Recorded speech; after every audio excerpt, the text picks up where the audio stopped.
বাংলাদেশ খেলাফত মজলিস সদরপুর উপজেলার উদ্যোগে আয়োজিত সদরপুর থানার উদ্যোগে আয়োজিত নাগরিক সমাবেশে উপস্থিত সম্মানিত সভাপতি, সদরপুর ভাঙ্গা এবং চর ভদ্রাসনের মাটি ও মানুষের প্রাণপ্রিয় নেতা, বাংলাদেশ খেলাফত মজলিস কেন্দ্রীয় নির্বাহী কমিটির অন্যতম সদস্য, বাংলাদেশ খেলাফত মজলিস মনোনীত ফরিদপুর ৪ আসনের সংসদ সদস্য পদপ্রার্থী মাওলানা মিজানুর রহমান মোল্লা, উপস্থিত বাংলাদেশ খেলাফত মজলিসের কেন্দ্রীয় মহাসচিব সহ অন্যান্য কেন্দ্রীয় নেতৃবৃন্দ, ফরিদপুর জেলা নেতৃবৃন্দ, সর্বস্তরের নেতাকর্মী ও সদরপুর থানাবাসী, আজকে বাংলাদেশ খেলাফত মজলিসের পক্ষ থেকে দেশব্যাপী সিরিজ কর্মসূচি পালন করা হচ্ছে।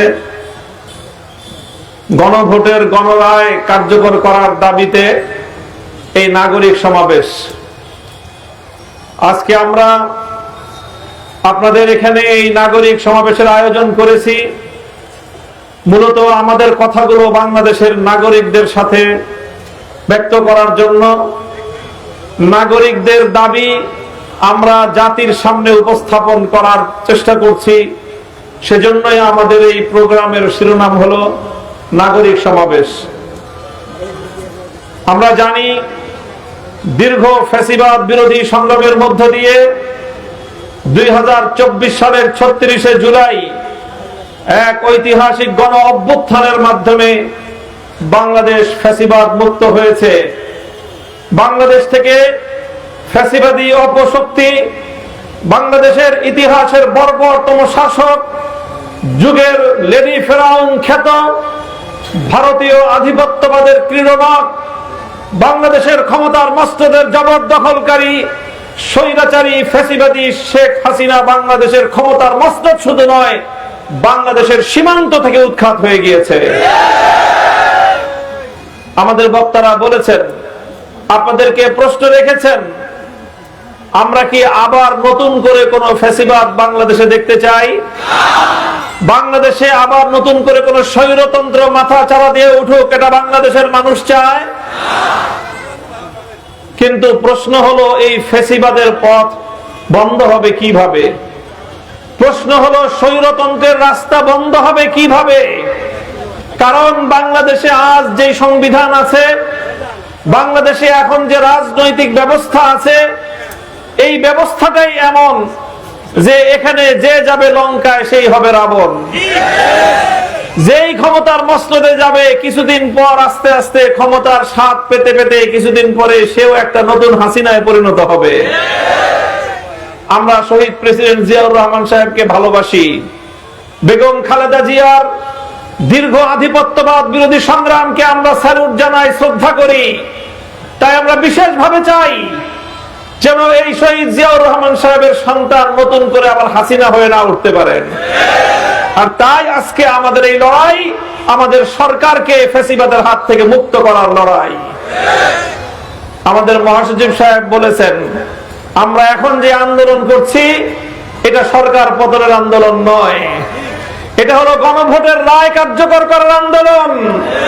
গণভোটের রায় মানে হলো বাংলাদেশের প্রায় 70% মানুষ বিগত 12ই ফেব্রুয়ারি জাতীয় সংসদ নির্বাচনের পাশাপাশি যেই গণভোটের রায় দিয়েছে, হা ব্যালটে ভোট দিয়েছে, 70% মানুষের গণভোটের হা রায়কে বাস্তবায়ন করার আন্দোলন। প্রিয় এলাকাবাসী, প্রশ্ন করেছিলাম ফ্যাসিবাদ বন্ধ হয় কিভাবে, আর ফ্যাসিবাদ তৈরি হয় কিভাবে? ফ্যাসিবাদ তৈরি হয় বর্তমানে আমাদের সংবিধানে প্রধানমন্ত্রীকে এককভাবে সকল ক্ষমতা তার হাতে কুক্ষিগত করে দিয়েছে। এককভাবে প্রধানমন্ত্রী সব ক্ষমতা ভোগ করতে করতে করতে করতে নিজের অজান্তে উনি ফ্যাসিবাদী হয়ে ওঠেন। তাই জুলাই সনদ প্রণয়ন হয়েছিল, দীর্ঘ প্রায় 9 মাস 83টা অধিবেশনের মাধ্যমে বাংলাদেশের 33টি রাজনৈতিক দল নিজেদের মধ্যে পারস্পরিক আলোচনা করে ঐতিহাসিক জুলাই সনদ প্রণয়ন করেছে। সেই জুলাই সনদ বাস্তবায়নের জন্য গণভোট হয়েছে। এখন আমাদের দাবি হলো গণভোটের মাধ্যমে জনগণ যেই জুলাই সনদ বাস্তবায়নের ম্যান্ডেট দিয়েছে, সেই জনগণের ইচ্ছা অনুযায়ী জুলাই সনদ বাস্তবায়ন করতে হবে। যদি গণভোটের রায় অনুযায়ী জুলাই সনদ বাস্তবায়ন হয়, তাহলে ফ্যাসিবাদের পথ বন্ধ হয়ে যাবে। যদি গণভোটের রায় কার্যকর হয়, সকল ক্ষমতা এক প্রধানমন্ত্রীর হাতে থাকবে না, প্রধানমন্ত্রীর হাত থেকে কিছু ক্ষমতা চলে যাবে রাষ্ট্রপতির কাছে। তখন প্রধানমন্ত্রী চাইলেই সবকিছু করতে পারবেন না। আর বর্তমানে একটা পুতুল রাষ্ট্রপতি বসে থাকে, রাষ্ট্রপতি আর পুতুল থাকবে না, রাষ্ট্রপতির কাছে কিছু ক্ষমতাও থাকবে। 2 নম্বর হলো, বর্তমানে বাংলাদেশের বিচার বিভাগ এটাও প্রধানমন্ত্রীর হাতে। প্রধানমন্ত্রী চাইলে প্রধান বিচারপতি থাকেন, না চাইলে প্রধান বিচারপতি থাকেন না। সুতরাং প্রধান বিচারপতি এবং বিচারাঙ্গন হাইকোর্ট কোন রায় দেওয়ার আগে তাকায় দেখে প্রধানমন্ত্রীর চেহারা কোন দিকে। প্রধানমন্ত্রী বলে যদি হ্যাঁ, তাহলে হ্যাঁ, প্রধানমন্ত্রী বলেন যদি না, তাহলে রায় আর তার বিপরীত হয়ে যায়। এই জন্য আমরা চাই, জুলাই সনদে বলা হয়েছে বিচার বিভাগ প্রধানমন্ত্রীর হাতে কুক্ষিগত থাকবে না, বিচার বিভাগকে স্বাধীনতা প্রদানের মধ্য দিয়ে বাংলাদেশকে ফ্যাসিবাদ মুক্ত করা হবে। 3 নম্বর হলো, জুলাই সনদে বলা হয়েছে এখন বর্তমানে বাংলাদেশে সরকারি যত নিয়োগ হয়, পিএসসি, পাবলিক সার্ভিস কমিশন, এখানে সব সরকারি দলের ইচ্ছা মতো হয়। এই জন্য সরকারি দল যারাই ক্ষমতায় থাকে, তারা তাদের দলীয় লোকজন রাষ্ট্রের মধ্যে নিয়োগ দেয়। এই জন্য আমরা দেখেছি বিগত ফ্যাসিবাদী শেখ হাসিনা গোটা দেশটাকে, গোটা প্রশাসনটাকে দলীয়করণ করেছিল। আপনার জুলাই বিপ্লবে দেখেছেন বাংলাদেশের মানুষ, বাংলাদেশের আইন শৃঙ্খলা রক্ষাকারী বাহিনী পুলিশের বিরুদ্ধে কেমন ক্ষিপ্ত ছিল। কথা বলেন ঠিক না বেঠিক? অথচ পুলিশ এটা দেশের জনগণের একটি বন্ধু প্রতিষ্ঠান। পুলিশ জনগণের আইন শৃঙ্খলা রক্ষা করার প্রতিষ্ঠান। কিন্তু বিগত আমলে শেখ হাসিনা পুলিশকে জনগণের বন্ধু রাখে নাই। আওয়ামী লীগ, যুবলীগ, ছাত্রলীগ, হেলমেট লীগের পরে একটা নতুন একটা বাহিনী তৈরি করেছিল, সেটার নাম হলো পুলিশ লীগ। আমরা চাই না নতুন করে বাংলাদেশে জাতীয়তাবাদী দল, যুব দল, ছাত্র দলের পরে কোন পুলিশ দল হোক। পুলিশ রাষ্ট্রের বাহিনী, রাষ্ট্রের থাকবে। প্রশাসন রাষ্ট্রের, প্রশাসন রাষ্ট্রের থাকবে। দলের আনুগত্য এবং দলের অন্ধ অনুকরণ করবে না। এটা করতে হলে ওই নির্দলীয় একটি নিরপেক্ষ সার্ভিস কমিশন গঠন করে সরকারি সকল চাকরি নিয়োগ নিরপেক্ষভাবে হতে হবে। এইভাবে যদি রাষ্ট্রপতির হাতে কিছু ক্ষমতা যায়, প্রধান বিচারপতির হাতে কিছু ক্ষমতা যায়, নিয়োগের সম্পূর্ণ নিয়ন্ত্রণ সরকারি দল এবং প্রধানমন্ত্রীর হাত থেকে গিয়ে একটা নিরপেক্ষ কমিশনের হাতে যায়, তাহলে বাংলাদেশে আর ফ্যাসিবাদ মাথাচাড়া দিয়ে উঠতে পারবে না ইনশাআল্লাহ।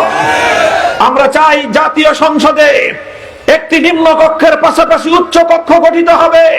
সেই উচ্চ কক্ষে 100 সদস্য থাকবে।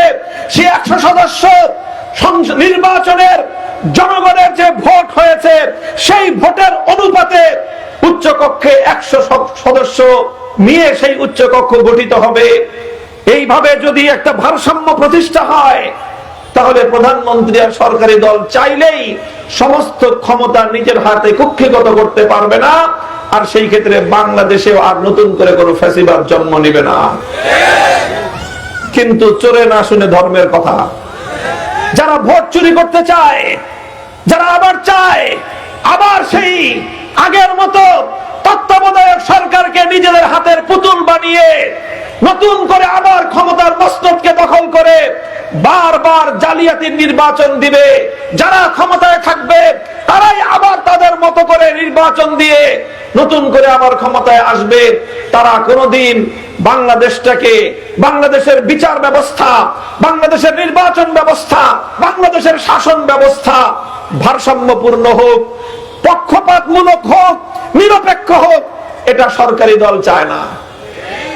এবার 70% বাংলাদেশের মানুষ এই গণভোটের রায়ে, গণভোটের পক্ষে হ্যাঁ ভোটে ভোট দিয়েছে। কথা বলেন ঠিক না বেঠিক? দেশের হাজার হাজার কোটি টাকা খরচ করে গণভোট আয়োজন করা হলো, হাজার হাজার কোটি টাকা খরচ করে এই গণভোটে বাংলাদেশের 70% মানুষ ভোটে সিল মারলো। আর এখন আমাদের সালাউদ্দিন সাহেব বলেন গণভোট নাকি অবৈধ ছিল।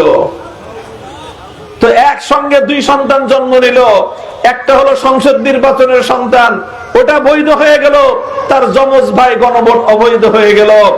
যদি গণভোট অবৈধ হয় সংসদ নির্বাচন অবৈধ ছিল, যদি গণভোট অবৈধ হয় বর্তমান সরকারও অবৈধ।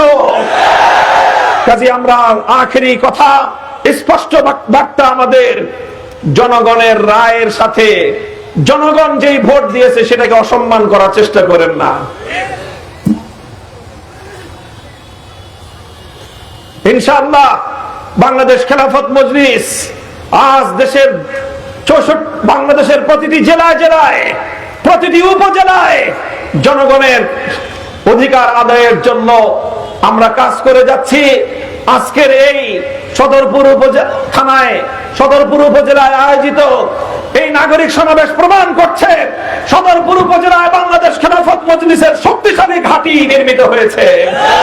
ইনশাআল্লাহ আগামী উপজেলা পরিষদ নির্বাচনে আপনাদের সদরপুর থেকে মাওলানা সাদেক আহমদ সিদ্দিকী যদি ইনশাআল্লাহ আমরা তাকে মনোনয়ন দেই, আমরা যদি আপনাদের সেবা করার জন্য আপনাদের কাছে তাকে প্রেরণ করি, আপনারা তার হাত শক্তিশালী করবেন তো ইনশাআল্লাহ। বাংলাদেশ খেলাফত মজলিস জনগণের অধিকার আদায়ের জন্য রাজপথে নেমেছে। সর্বপ্রথম গণভোটের রায় কার্যকর করার দাবিতে ঐতিহাসিক সোহরাওয়ার্দী উদ্যানে মহাসমাবেশ করে বাংলাদেশ জুড়ে আজ নাগরিক সমাবেশের মাধ্যমে এই গণভোটের রায় কার্যকর করার দাবিতে দেশের জনগণকে সচেতন করে তুলছে। ইনশাআল্লাহ আগামীর বাংলাদেশ গড়ার জন্য বাংলাদেশ খেলাফত মজলিস তার এই সংগ্রাম অব্যাহত রাখবে ইনশাআল্লাহ। বিগত নির্বাচনে প্রমাণ হয়েছে ফরিদপুরের মাটি বাংলাদেশ খেলাফত মজলিসের ঘাঁটি। আমাদের নগর কান্দার বাহির দিয়ার হুজুরকে জোরপূর্বক ক্ষমতাসীন মহলরা অবৈধ হস্তক্ষেপের মাধ্যমে ওনার জয়কে ছিনিয়ে নিয়েছে, ভীতির সঞ্চার করে জনগণকে, সাধারণ জনগণকে তারা ভোট কেন্দ্রে আসতে বাধা দিয়েছে। নানাভাবে ওনার পক্ষে যে গণজোয়ার ছিল ষড়যন্ত্রমূলক ভাবে সেটাকে ওনারা বানচাল করে দেওয়ার চেষ্টা করেছেন। আমরা সন্ত্রাসের পথে বিশ্বাস করি না। ইনশাআল্লাহ জনগণকে সাথে নিয়ে আগামী দিনে আমরা আমাদের অধিকার আদায় করব ইনশাআল্লাহ। আপনারা থাকবেন তো আমাদের সাথে? নাসরুম মিনাল্লাহি ওয়া ফাতহুন করিব ওয়া আখিরু দাওয়ানা আলহামদুলিল্লাহি রাব্বিল আলামিন। আসসালামু আলাইকুম ওয়া রাহমাতুল্লাহ।